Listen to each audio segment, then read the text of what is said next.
go ahead and open the Planning Commission meeting for October 6th at 6:32. Rise for the Pledge of Allegiance. I pledge allegiance to the flag of the United States of America and to the republic for which it stands, one nation, under God, indivisible, with liberty and justice for all. All right.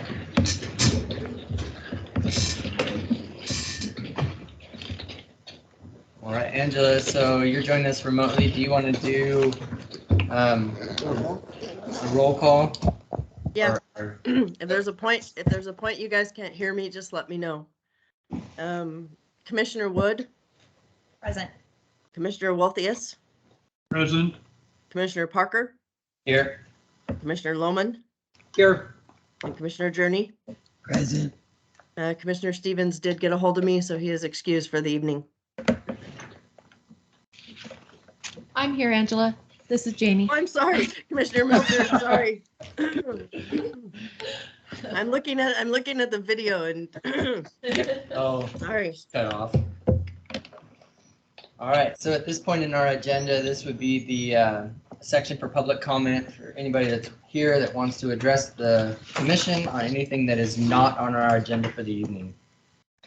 Yes. Yep. Come on forward.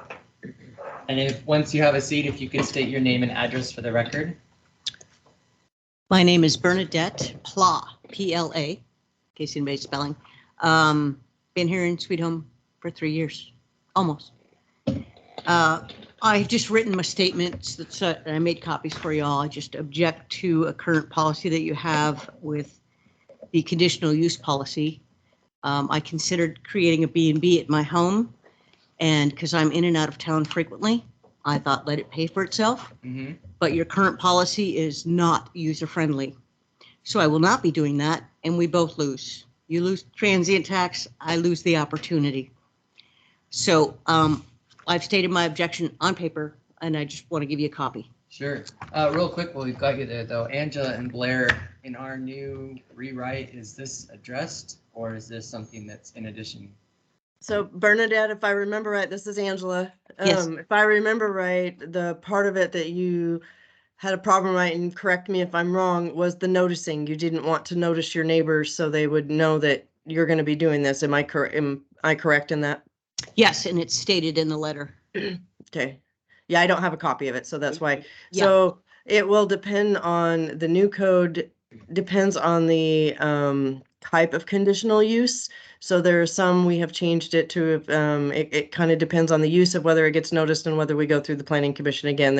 There was different types, if you guys remember, of the different procedures depending on if there's people coming to the home, if there's different, so there's different scenarios. So there's changes, but there's still some of the same noticing depending on what kind of business. I don't know by heart yet, but there was some, excuse me. But if I think that was what Bernadette, when her and I talked, that was what it was, is the noticing portion of it. That's in the R2 zone, correct? Medium density? Her, What's the, Yeah. the zone is medium density residential, correct, Angela? and her home, I don't know. I don't have it in front of me, so I don't know. I think so. It doesn't really matter though, because right now our current policy is we notice within 300 feet for a conditional use. And I believe it remains a conditional use in the new code. Yes, So it will still, yeah. It would still be a conditional use for a bed and breakfast. And so the notice requirements are, I mean, there's still going to be public notice requirements. But it would be a one-time at the point of When the application, Right. right? It would not be consecutively. No, that's what it is now too. It's just when just the notice of, when I get the application in, I put out the notice of public hearing, and that's what it is. It's the notice of public hearing, and it lists what the notice is for. That's the same thing. Okay. I will let you know too, that, we've discussed as a commission about Airbnbs and bed and breakfast, and it is a new territory for us, but we also know that it's not going away. So we are trying to work through things like that. We do have an initial draft, as Angela stated, in our code update. So we are working through it. We welcome suggestions, observations, things we may have missed. So we will take a look at it. Awesome, awesome. Also, I will volunteer my services. I have a few decades of hospitality experience. And one of the things that I've noted in this is we're collecting transient tax, not sales tax, which makes it kind of not exactly commercial. It's a different kind of commercial. So, you know, again, if you've seen my neighborhood, I don't want my neighbors knowing what's going on at the end of the street. I'm at the very end of the street. And I have some iffy neighbors. People wonder when they start coming down my street if they're even on the right street. But what's at the end of the street is a paradise, and they're surprised. So I don't want my neighbors knowing. It's none of the damn business. And they scare me. Frankly, they don't need to know. And that's my issue, and I'm not going to move forward under current policy. And I've stated my reasons in here, so I just ask you to look at it. That's all. Absolutely. So Sure will. Thank you so much for your time. where shall I put these? I think with Blair would be the best. I made like 10 copies, so there's should be enough to go around. Yeah. Thanks. Well, thank you so much. Thank you. Thank you. Thank you. And I'm here for him too. 4M. 4M. All right, so we're going to go ahead and move on to our meeting minutes. We have meeting minutes for September 1st, Planning Commission. Does anybody have any corrections, addendums? I would move that we approve the minutes of September 1st. I second. Okay, we have a motion and a second. Angela, would you like a roll call vote, or since we are in the same room, is a?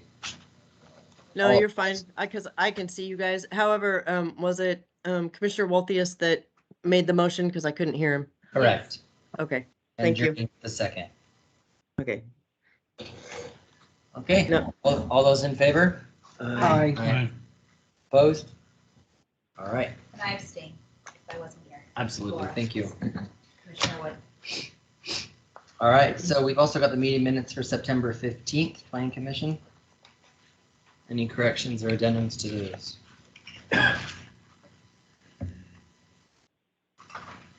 You're on the roll, Henry. I make a motion that we set the minutes as prepared for September 15th, 2022. I second. All right, we have a motion and a second. All those in favor? Aye. Aye. Opposed? All right, moving right along. Yeah. So we're gonna go ahead and open the public hearing for application CU 2211 at 6:40. As soon as I get there, I will be there. The applicant is requesting a conditional use permit to allow for a truck reload station located on 2 acres of the subject property on the north side of the tracks and at the end of 24th Avenue. Any other use that is compatible with the purpose or intent of the zone and that would have off-site impacts that would not significantly exceed those that are typical of the conditionally permitted uses listed in this section of Sweet Home Municipal Code 17.60.030. I. Tax lot 2200 contains approximately 6,400,358 square feet and is in the recreational commercial zone. So, Angela, would you like to do staff report or would that be Blair tonight? No, I've got it. All right. All right. As Chairman Parker stated, the applicant is requesting a conditional use permit to allow for truck reload station located on 2 acres of subject property on the north side of the tracks and at the end of 24th Avenue. The property is located 2210 Tamarack Street in Sweet Home, Oregon, Lynn County Assessor's Map 13S01E 29, Lot 2200.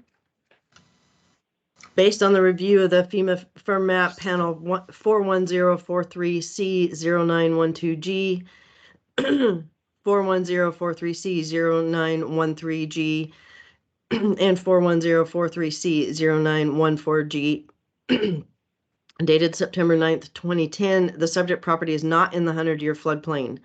Based on the City of Sweet Home's ArcGIS floodplain layer, there's a 100-year floodplain in the upper northwest corner of the property. The subject property does show wetlands and waterways on the property that are depicted on the Sweet Home Local Wetlands Inventory and the National Wetlands Inventory map. They're as follows: SSR-48A, SSR-47D, SSR-45, SSR-45B, SSR-44, SSR-43, SSR-42, SSR-47A, SSR-47C, SSR-46A, SSR-46B, and SSR-46C, and those are all depicted on attachment C in your packet. The subject property has access from Tamarack Street, 24th Avenue, and Clark Mill Road. The applicant has proposed to use 24th Avenue for the truck reload station. Pardon me. There are no city water or sewer services on the north side of the railroad tracks at 24th Avenue. Under the review and design criteria, tax lot 2200 is in the recreation commercial zone. The applicant is applying for conditional use based on Sweet Home Municipal Code Chapter 17.60030I. 17.60030I states any other use that is compatible with the purpose and intent of the zone and that would have off-site impacts that would not significantly exceed those that are typical of the other conditionally permitted uses listed in this section. Pardon me. For this application to comply with all applicable city codes and state and federal laws, this application may require additional permits. If this application is approved, staff recommends a condition of approval that prior to operation, the applicant shall obtain all required local, state, and federal permits. The applicant shall submit copies of all required permits and licenses to the Sweet Home Community and Economic Development Department for inclusion in the record of CU 22-11. The applicant is requesting conditional use to allow for a 2-acre truck reload station in recreation commercial zone. The applicant states that the neighboring properties are all commercial. There shouldn't be any dust or odors, only wood chips. The property is hundreds of yards from residential properties, so there should be no complaints for noise or other conditions that would disturb residential neighbors. Based on the applicant's statements, the application complies with this criteria. Staff has not identified any negative impacts to the adjacent properties. To ensure compliance with standards listed in the Sweet Home Municipal Code, staff has included proposed conditions of approval that are listed in Section 4 of this report. Based on the above findings, the application complies with these criteria. The subject property has no access to city water or sewer services. Per the staff engineer's comments in Section 2, there are no water or sewer utilities on the north side of the railroad track alignment. Water and sewer will need to be extended under the right-of-way and for a 100-foot distance so as not to have to excavate a constructed roadway at a later time. The power utility is currently overhead on 24th Avenue and will need to be converted to underground and extended under the tracks. Gas will need to be extended under the crossing of the tracks and the railroad right-of-way. Proposed plans of development will require a boring of the track lines for a sanitary sewer pressure line from a future pump station northward near the City Quarry Park.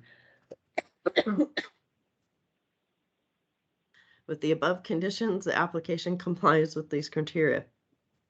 The applicant is not proposing a home occupation, and the applicant is not proposing to establish a marijuana facility. Excuse me.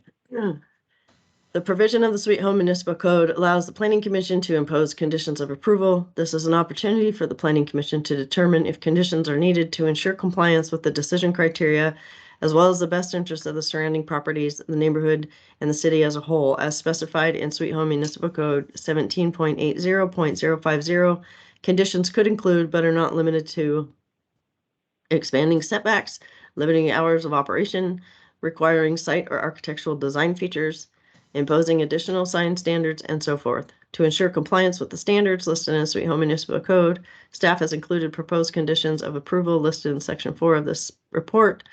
These conditions are primarily a customized list of existing local, state, and federal standards that apply to the application.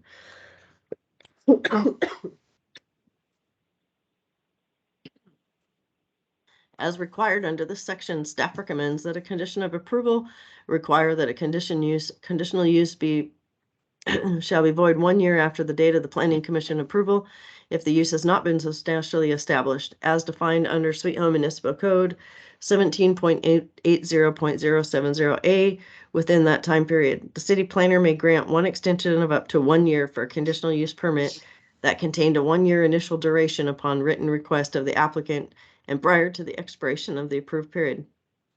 Requests other than 1 year requests made prior to the expiration of the approved period must be approved by the Planning Commission. Conditional use permit not meeting the above timeframes will be expired and a new application will be required.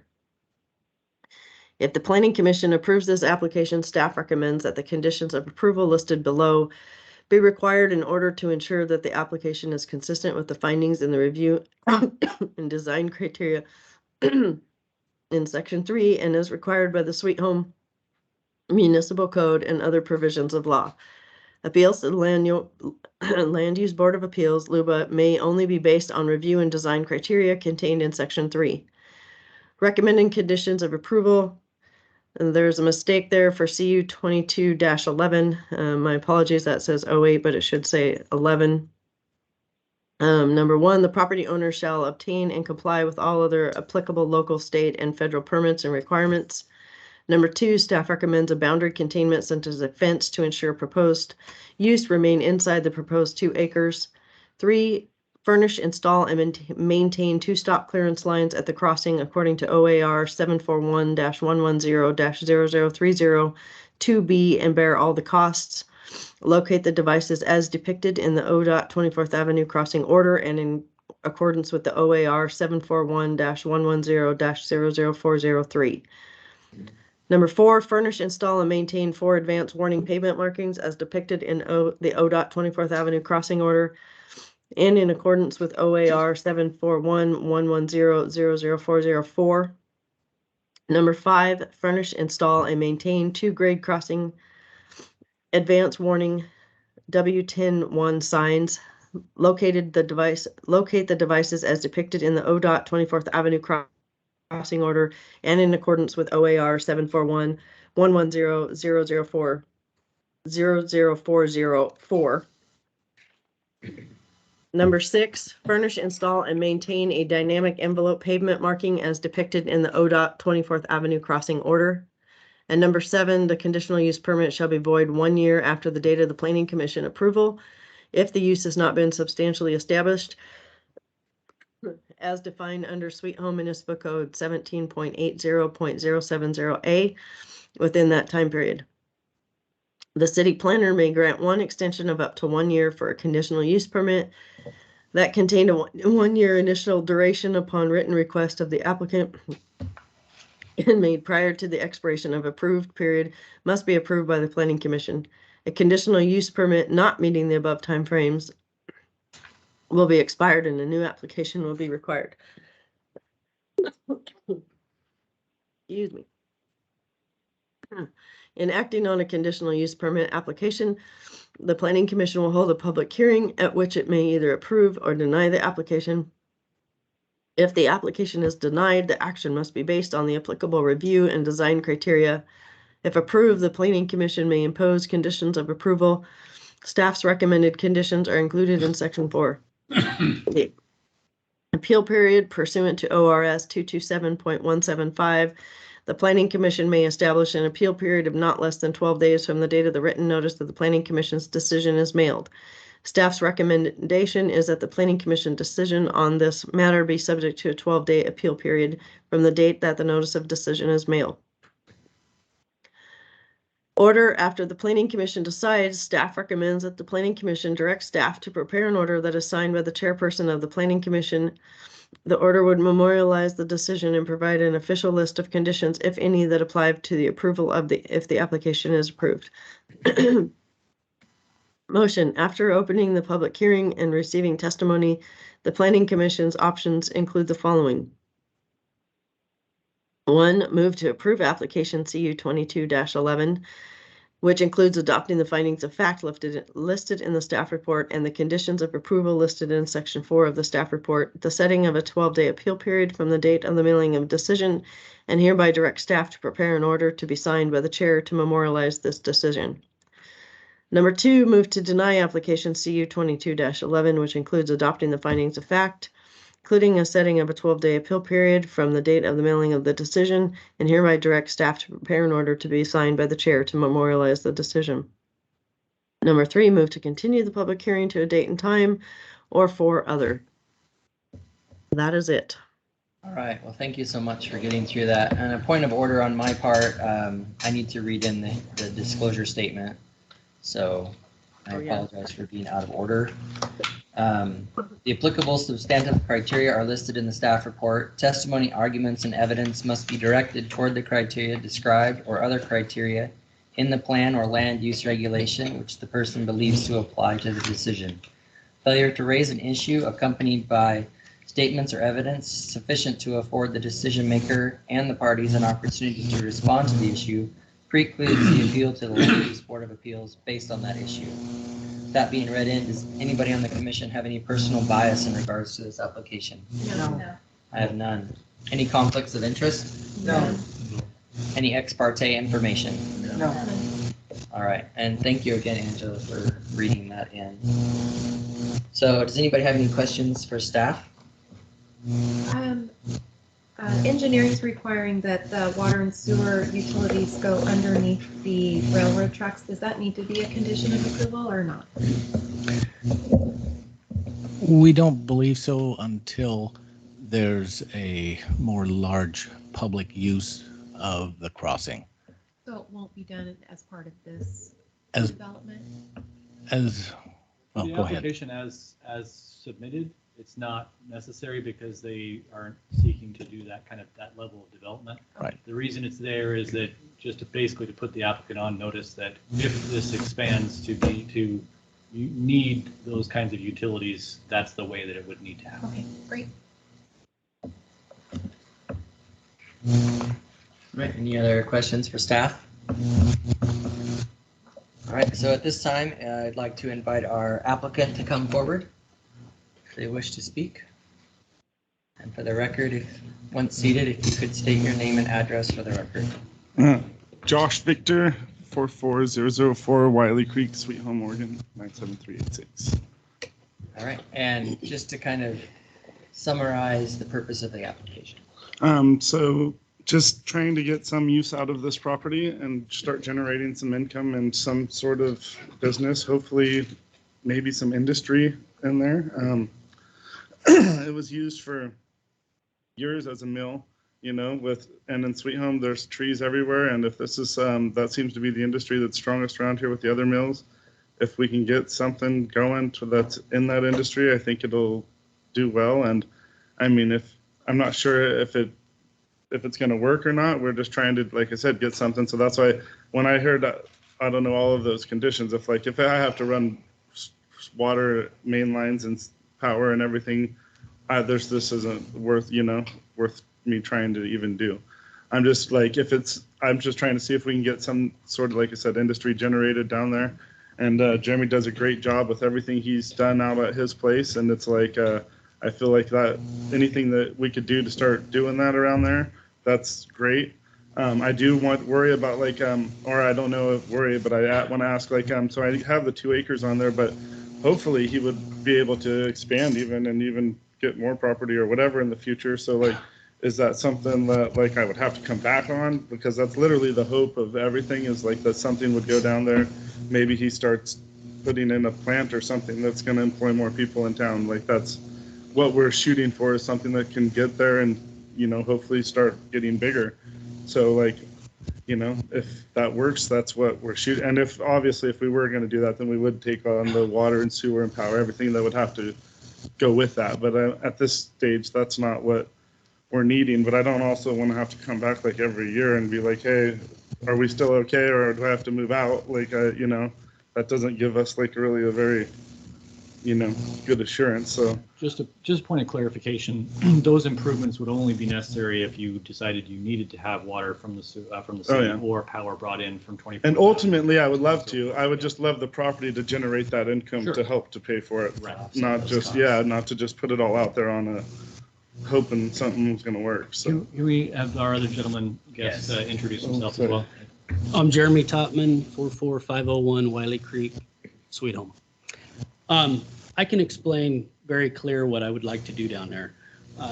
With our mill out there just out of Sweet Home, we can't store enough sawdust.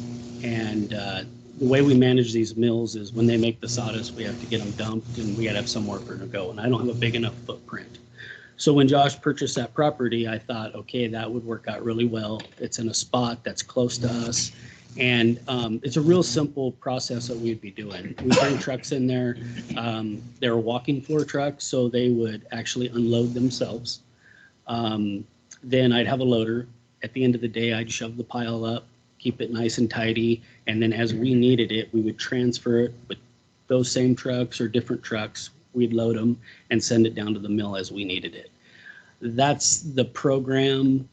Probably put a porta potty next to the edge. There'd probably be one person there unloading themselves at any given time. It's going to be a very simple in and out process, pretty quiet. Loader would only be running when the truck was there to reload it or at the end of the day. My plan is maybe put 4 or 5 loads a day in there from these mills. And then at the end of the day, we'd stop in and shove it up and it'd be ready to go for the next day. So I don't think there's going to be much of a noise problem.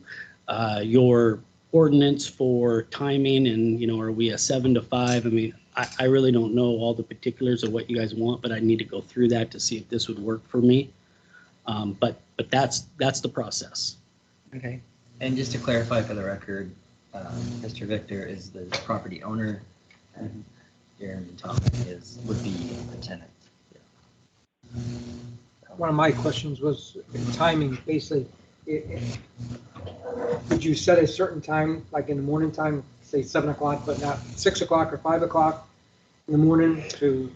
Well, most of these sawmills with a good market run 24 hours a day. We have trucks that come into our yard 24 hours a day, 7 days a week. I would love to have the opportunity to, when the bunker is full at a mill, and if it's in the middle of the night and it needs to go down there and be pumped off, it could be done. I just need to know what the rules are. But loading the material would most likely be, 7 to 5. Loading it back out up to us. It'd be on our day shift. We would put enough wood in up to Sweet Home. And for the most part, it would be more inbound. I would manage the pile and then I would rotate it. There's shelf lives on these things, so we want to get them pelletized in a timely fashion. So I'm going to ask for 24 hours a day. If you were trucking through a residential neighborhood, which this is not, then I might have some concerns with trucks. Right. In the middle of the night, but this does not, you're not going through and disturbing any residents who are sleeping at night. And for the most part, they would be, the live floors are my personal trucks, and we really try to, no Jake brakes, stuff like that. I have a lot of control over those. A lot of guys that we hire, I mean, sometimes, but I know it'd be our responsibility. And there's a process if they were. Right. Yeah. Right. Receive complaints. So. Right. Yeah, exactly. You're the same company as is out on the highway? Yes, I own T2. T2 out there. Yes. You've done a beautiful job. Thank you. So I'm really not familiar with your process, but you're saying you're going to be bringing in wood chips and making piles. And is that visually going to look sort of like Central Park, where they have these gigantic piles of? Never that big. But they'll be piles, but just not that big. Yeah, so what it would be is primarily at this point, I'd be bringing in alder and maple sawdust, possibly some alder and maple chips, and I would keep them separate side by side. And then that's what we pelletize. And so that's what would come down there. At this point, that's what we want to do. You know, I'm not going to say that, you know, some Doug fir sawdust couldn't come in or things like that, and I would keep that separate. But our footprint would stay small, tidy, good size pile for height, but we would only pile it up with a loader as high as a loader could reach.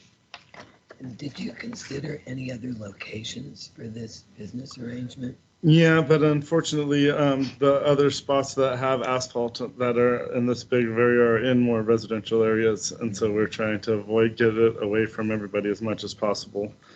And in the future, like right now, I'm working on getting the rest of this property signed off. If Jeremy can expand, hopefully, or something, then we can rearrange and do some other stuff. But like until, you know, this is the ideal spot for right now until I can work through the rest of DEQ's stuff, which hopefully shouldn't be very long now. But like everything, nothing's fast, I swear. So it's like until that's all done, which there's nothing I can really do other than wait for my methane testing to get done, which is getting done this month. So, and then hopefully after that's done, I should be about signed off, and then I could start doing pretty much a lot of things, hopefully. So if you're thinking about potential expansion down the road and that maybe 2 acres is not going to be sufficient in the future, can you hypothesize how much you might expand to? You know, at this point where I'm at is I need area for some sawdust. And like I explained to Josh, is you got to start somewhere. If we don't get something started, you never know what it could turn into. But I mean, at this point, what I need some room for sawdust to keep the mill going. We run the mill 724 out there at T2, and it eats a lot of material. And as these sawmills produce it, we have to take them and as markets go up and down, I have to have a stockpile because when they curtail, it's what keeps us going.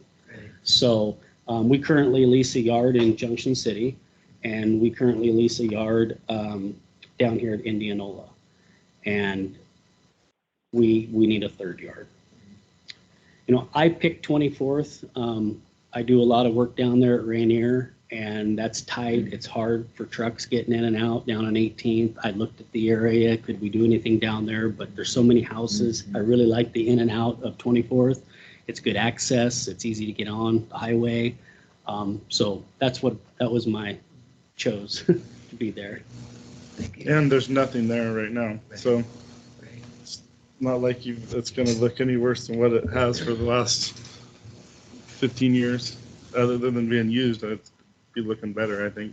So If Josh was able to move Jeremy to a different location on that property, would they have to come back to us and get approval for that? So with the current zoning, yes, this would be a conditional use. Right now, their conditional use is for just that 2-acre portion.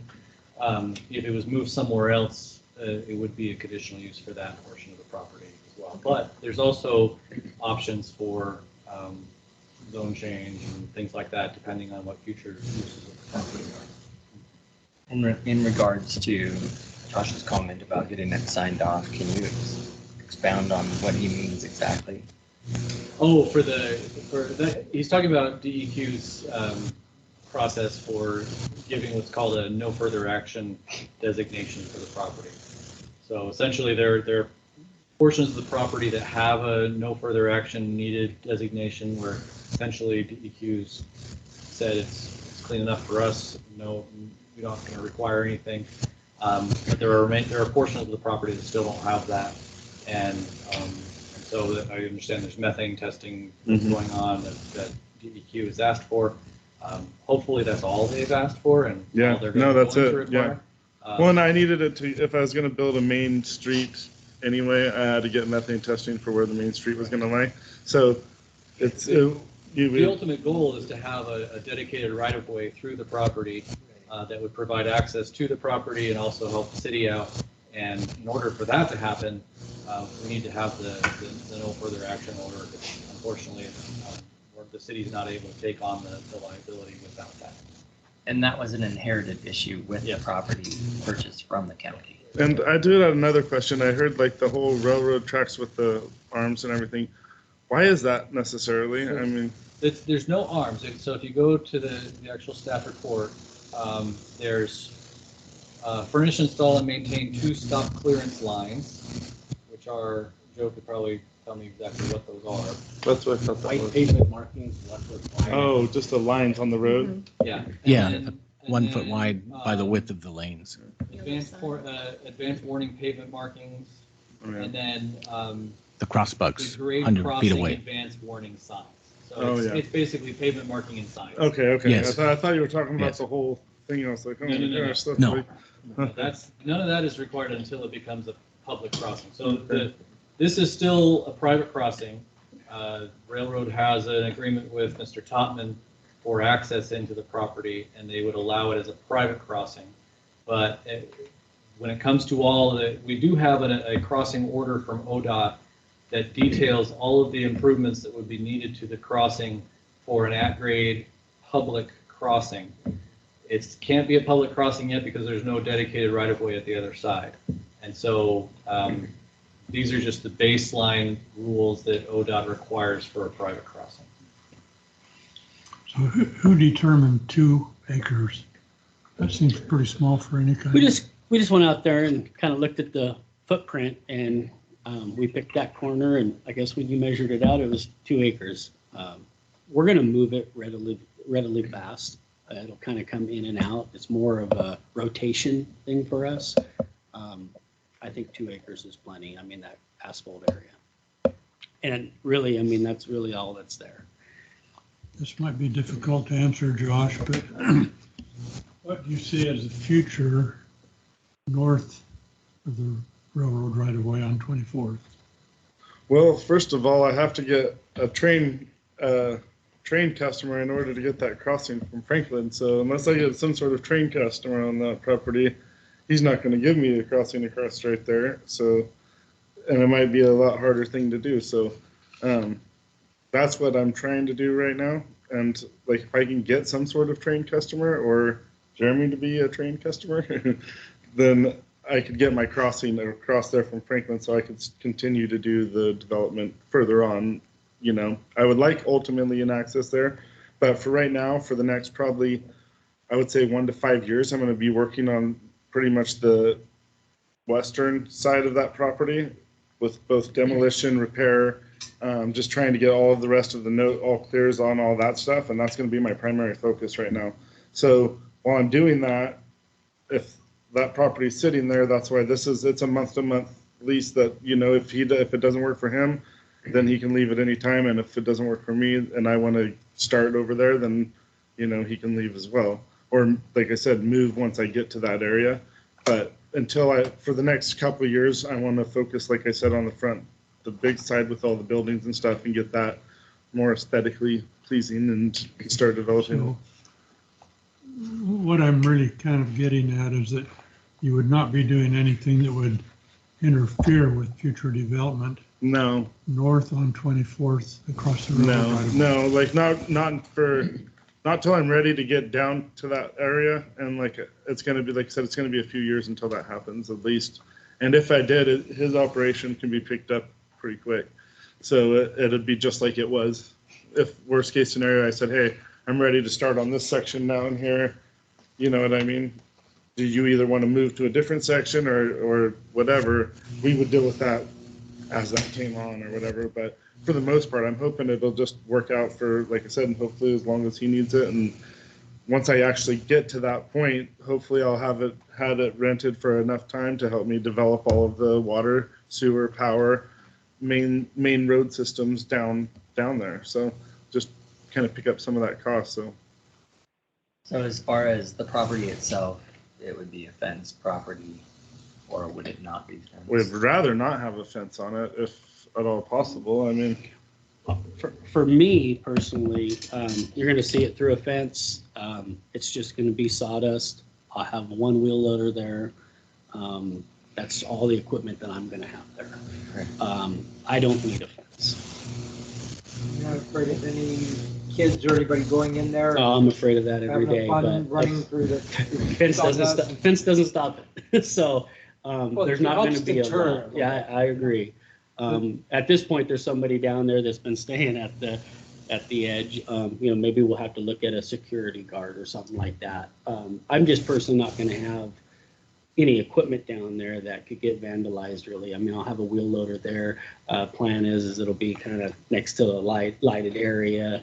The sawdust, you're not going to hurt that. You can't light it on fire. How tall does the wheel loader go? So it'll load the trucks flat-footed, so it'll lift 14.6, and then we use rollout buckets. So they'll lift up high enough to go to the top of a chip trailer, and then it'll actually roll the bucket over the top of it and dump the sawdust in. I know the sawdust is real fine and soft, but can somebody actually walk up on the sawdust and get up on top and play like King of the Mountain, but actually fall through it? No, it compacts. It does. Yeah. Okay. It'll be hard. My thing is thinking kids get down in there and then they can't move and breathe and. Right. No, you wouldn't be able to fall through it. It really compacts tight. To clarify on the issue, on the recommendation for a fence, the intent or staff's intent of putting that recommendation in there was solely to have some way of demarking the boundary of the use, just to ensure that it's within the area that was applied for. So if there's a different way of doing that, frankly, a few posts and some line with flags on them would be good enough. Some 6-foot fence posts. Yeah, the intent was marking not the corners. security, but simply to mark out the space. Okay. It looks like the wording is a boundary containment for such as a fence, so that could be, Just taping to, off the outside, Yeah, so we know what the to 2 delineate the acre 2 acres from Yeah. growing into 4 to 6. Yeah. Does anybody else have any questions for our applicants at this time? All right, thank you so much. All right, thank you.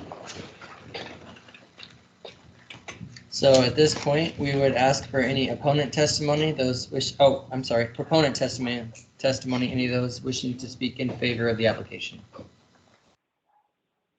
Okay, any oppositions testimony, those wishing to speak against the application? Any neutral testimony, not wishing to be in favor or against, just wanting to be heard? All right. So at this point, we will close the public hearing at 7:14 for discussion amongst the commission.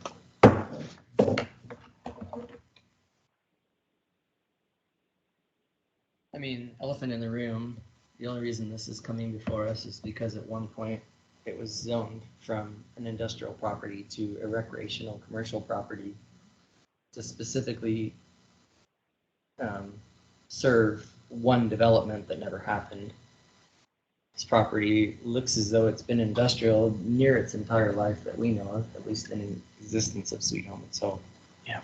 So, as Josh stated too in his comments, it'd be nice to have at least something down there.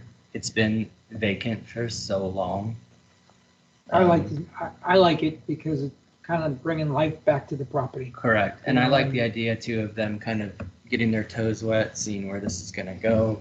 And maybe it does invite something in as far as other industry or an expansion, or it gives him the funds to pursue actually getting this property up and running and not having another situation where we have the previous development that just kept dragging on and promises were never kept. So is there any downside regarding the extension of 24th Avenue in the future if it does become public access to other property further into the north? So a downside, if this is approved, my understanding is that it would essentially shift to allow the right of way, a dedicated right of way to come through. Obviously, you can't have two things in the same space at the same time.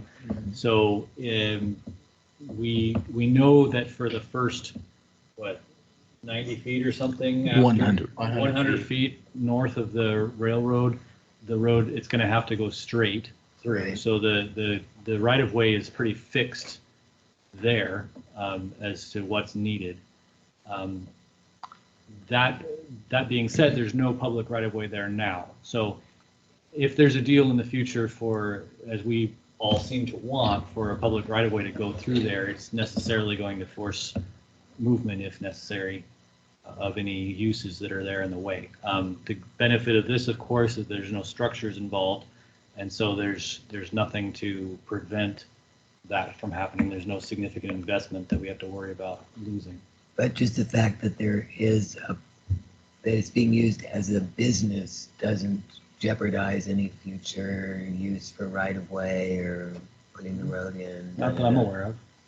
No, I think the only hindrance right now for keeping the right of way from going through is the DEQ status, and then just working out a deal with the property owner.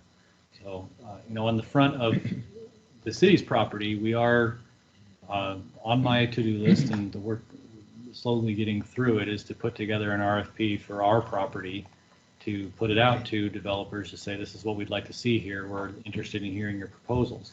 I know that Mr. Victor is interested in seeing that RFP, and yeah, and it could be that whoever responds to that RFP may also be interested in making a deal with Mr. Victor as well. So I think there's lots of potential for that, but I don't see this as a hindrance for any of those deals. I will say, when I originally was looking at the plan, that I was questioning the shape and location of it, but it makes sense now that I know that it's pre-existing asphalt and it just happens to be in that location. So that's what makes the most sense, keeping the dirt out of the chips. So.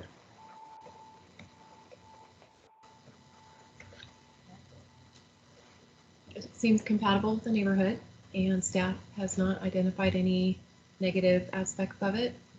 So I would be in favor. All right, if there's no further discussion, then I would look for a motion.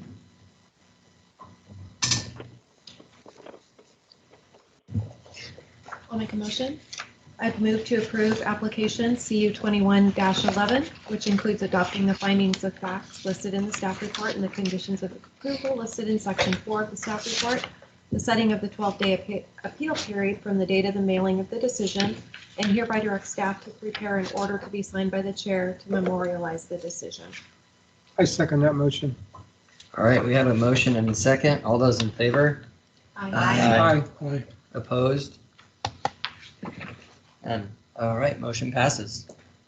Chairman, Yes, Chairman Parker, you need to close the public hearing. Oh, he did. I did. Oh, okay, sorry, I must have missed it. Ma- 7:14-ish. Okay, I'll listen to the recording. Sorry, I must be going deaf too. My apologies. No worries. We appreciate you sticking with us, Angela. All right. So thank you so much. Best of luck to you. You'll be seeing me in the next couple months too. I think. All right. All right, so I guess we'll just move on to staff updates and future planning projects. Do we have any information that can be shared? Yeah. Yeah. Do you have something, Angela? Oh, I was just gonna go quickly. As Josh alluded to, we do have a couple more conditional use permits. He'll actually be coming to you guys again. We have one for the city. We've got a couple property line adjustments going on right now. One happens to be with this property. There's a little tiny piece. If you see the map that Blair has up, there's a little tiny piece in the lower west corner. That's actually Oh, yeah. industrial land. That's going to get expanded out. So he's doing a property line adjustment. Other than that, we're just still working. We've got a lot of stuff coming through the door. So that's it for me, Blair. Sorry, didn't mean to interrupt. Sure. So as you're aware, we are getting toward the end of the housing needs analysis process. So that's moving forward. I don't have anything new since our last meeting on that. We are finally getting moving on our transportation system plan, which it's been like 2 years since we got the grant, and it's finally moving forward. It's amazing how long it's taken. So that, I think we'll have a kickoff meeting in the next week or two. Not really planning, but close. Well, it is planning, but just a different kind of planning. We have received a grant from the Oregon Parks and Recreation Department for an update to our Parks Master Plan. And so we're looking forward to doing that because our current master plan, it's not terribly old, it's from 2014, but it doesn't really have the specificity that we really makes it useful. It doesn't have enough details on what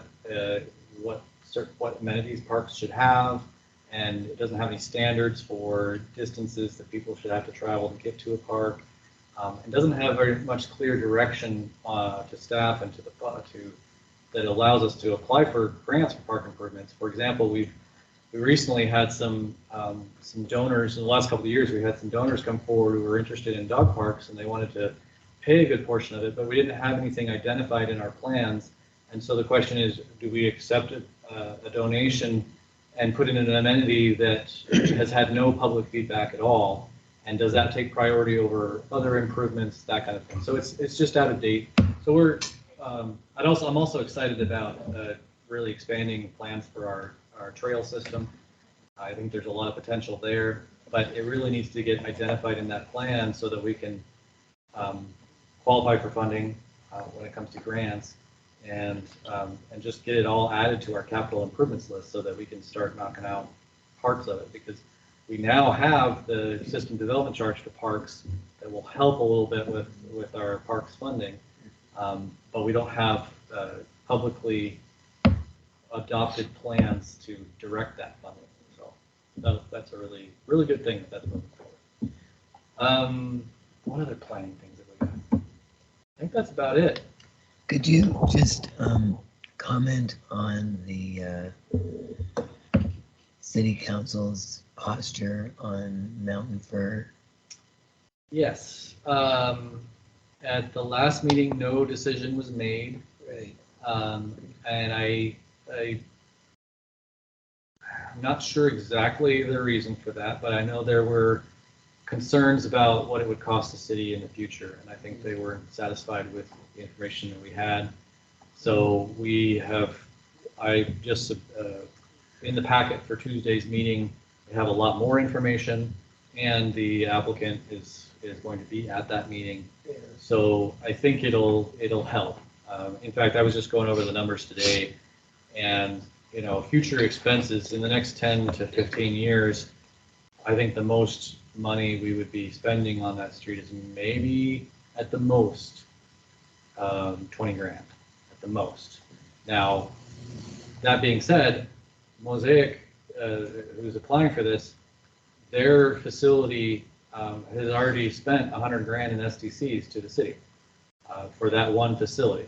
And so future development on the east end there of Mount Fir will definitely pay for the expense of taking on the road.